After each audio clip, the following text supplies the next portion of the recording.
మీరు ప్రభు పాత్రలోనిది దయ్యముల పాత్రలోనిది అందులో ఇందులో రెండు అందాలు ఉండకూడదు అండి. దాంట్లో తాగటం దీంట్లో తాగటం, ఆడిపోయి అది తాగడం, ఈడొచ్చి ప్రభురాత్రి భోజనం పాలు పంపులు పొందుతాం కాదు. ప్రభు బలలో తాగకూడదు, లేకుంటే దయ్యముల పాత్రలు, ఈ రెండు కూడా మీరు తాగలేరు. ప్రభు బల్ల మీద ఉన్న దానిలోని దయ్యముల బల్ల మీద ఉన్న దానిలోని కూడా మీరు పాలు పంపులు పొందరు. ఏ విధమైన విగ్రహాలను దేవుడు సహించడు. మనం నిర్గమకాండంలో చూస్తాం 20వ అధ్యాయంలో అది రాసి పెట్టిండే కదా. వాటిలలో ఏమంటున్నాడు? 10 ఆజ్ఞలలో మొదటి 2 ఆజ్ఞలు ఉన్నాయి కదా. నేను తప్ప వేరే దేవుడు నీకు ఉండకూడదు. నీవు భూమి మీద కానీ, భూమి కింద ఆకాశం మీద కానీ, నీళ్ళ మీద కానీ ఏ రూపము నువ్వు చేసుకోకూడదు, దానికి సాగిలపడకూడదు, దానికి మొక్కకూడదు. నేను రోషం కలిగిన వాడను అంటాడు. కనుక పదే చెప్పుకుంటూ ఆయన చెప్తున్నాడు, నేను జీవము కలిగినటువంటి వాడు, నేను తప్ప వేరే దేవుడు లేడు అంటూ బైబిల్ గ్రంథంలో ఆయన ప్రకటిస్తూ ఉంటున్నాడు. కనుక ప్రియమైన దేవుడినరా, అనేక సార్లు ఈ ఉపదేశాన్ని ఇశ్రాయేలులు చేసినప్పటికీ కూడా ఇశ్రాయేలులు ఏం చేశారు? పదే వాళ్ళు పడిపోయి విగ్రహారాధనలో పడిపోతున్నారు. సో వారు ఆ విధంగా ఉంది. కానీ ఇప్పుడైతే ఎట్లా ఉంది?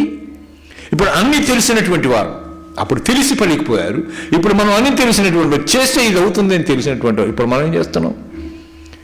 పూజ చేయకపోయినా కానీ, విగ్రహాలను మనం మొక్కకపోయినా కానీ, దేవుని కన్నా ఎక్కువగా ఏది ప్రేమిస్తే అదే విగ్రహం.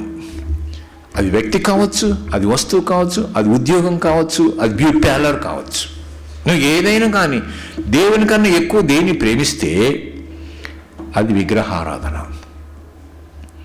దేవుని సన్నిధికి డుమ్మ కొట్టద్దండి. దేవుని సన్నిధికి రావటానికే మనం ప్రయత్నించాలి.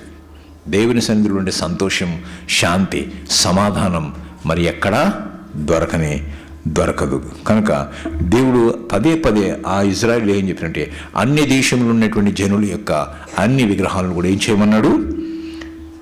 ప్రతిమలను పాల్గొట్టాలని ఆజ్ఞ ఇచ్చాడు అప్పుడు వారికి. కానీ శరీర కార్యం విషయంలో, అనగా కామాతుల విషయంలో కానీ, వస్త్రదాన విషయంలో కానీ, విగ్రహారాధన విషయంలో కానీ క్రైస్తవులుగా, విశ్వాసులుగా, దేవుని బిడ్డలుగా మనం అతి జాగ్రత్త వహించవలసినటువంటి వారమై ఉంటున్నాం. ఆ విధంగా మన యొక్క విశ్వాసాన్ని కాపాడుకుంటూ, మనం పరిశుద్ధంగా జీవిస్తూ, దేవుని సంతోషపెట్టేవారుగా ఉంటూ, సమాజానికి ఉపయోగకరంగా ఉంటూ, సమాజానికి మేలుకరంగా ఉంటూ, సమాజానికి సహాయం చేసేవారుగా ఉంటూ, సమాజాన్ని సత్యమార్గం నడిపించేటువంటి వారుగా ఉంటూ, మనం మాదిరికరమైన జీవితాన్ని మనము జీవించాలి. మన బిడ్డలు కూడా ఆ విధంగా ఉండాలి, మన కుటుంబం కూడా ఆ విధంగా ఉండాలి. చుట్టుపక్కల వారు మనల్ని చూసి వీరు మంచివారు, వీరు దేవుని బిడ్డలు అని మన మీద ముద్ర వేసే విధంగా మనం ఉండాలి. అటు కృప దేవుడు మనకు అనుగ్రహించును గాక. దేవుడు వాక్యం దీవించును గాక. ప్రార్థన చేసుకున్నాం. ప్రేమ కలిగిన మా దేవానికి స్తోత్రాలు చెల్లిస్తున్నాం. నీ వాక్యం ద్వారా మీరు మాతో మాట్లాడినారు, మీకు స్తోత్రాలు చేస్తున్నాం. ఆ వాక్యాన్ని మేము లోబడినటువంటి వారమై మా జీవితాల్లో ఏ లోపం ఉందో ఆ లోపంను సరి చేసుకోవటానికి మీరు సహాయం చేసి మేము పొందమని యేసు నామమున ప్రార్థించి వేడుకున్నాము తండ్రి. ఆమేన్.